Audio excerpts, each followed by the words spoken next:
Otto von Bismarck, 1815 to 1898. Otto von Bismarck was responsible for transforming a collection of small German states, unifying them into the German Empire, and becoming its first chancellor. His diplomacy of realpolitik and powerful rule gained him the nickname of the Iron Chancellor. Otto Edward Leopold von Bismarck was born into an aristocratic family at Schönhausen, northwest of Berlin, on April 1, 1815. His father was a fifth-generation Junker, and his mother came from a family of successful academics and government ministers. Bismarck attended a prestigious school in Berlin, followed by the University of Göttingen. He then entered the Prussian civil service, but was bored of this job and resigned in 1838. For almost a decade, he assisted his father in managing the family estates. In 1847, he married Johanna von Puttkamer and was sent to Berlin as a delegate to the new Prussian parliament. It was here that he emerged as a reactionary voice against the liberal, anti-autocratic revolutions of 1848.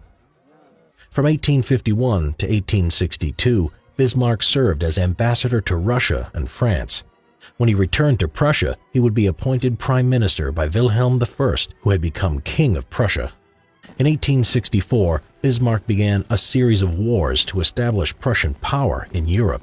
With Austrian support, he used the Prussian army to capture the German-speaking territories of Schleswig and Holstein from Denmark. Afterwards, he provoked Emperor Franz Joseph I into starting the Austro-Prussian War in 1866, which ended in a Prussian victory. Prussia then annexed further territory in Germany. Next, he would provoke hostilities with France as a strategy to unify Germany's loose confederations against an outside enemy. This would be called the Franco-Prussian War, lasting from 1870 to 1871. The French declared war, but the Prussians and their German allies were victorious. The southern German states now agreed to join the German Empire. William I was crowned emperor of a unified Germany, and Bismarck was chancellor. Bismarck now concentrated on building a powerful state with a unified national identity. In the 1870s, he pursued a Kulturkampf, or cultural struggle, against the Catholic Church, which he felt had too much influence.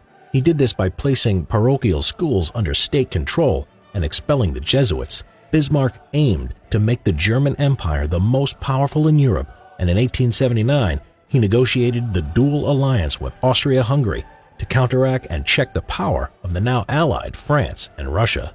In the 1880s, Bismarck worked on preventing the spread of socialism by creating a welfare state, establishing national health care, accident insurance, and old age pensions.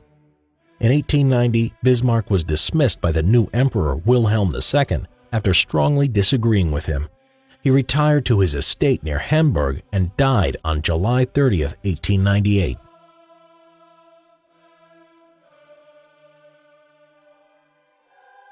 Thank you for all your support on the Simple History YouTube channel. If you enjoy the channel, please consider supporting us at Patreon.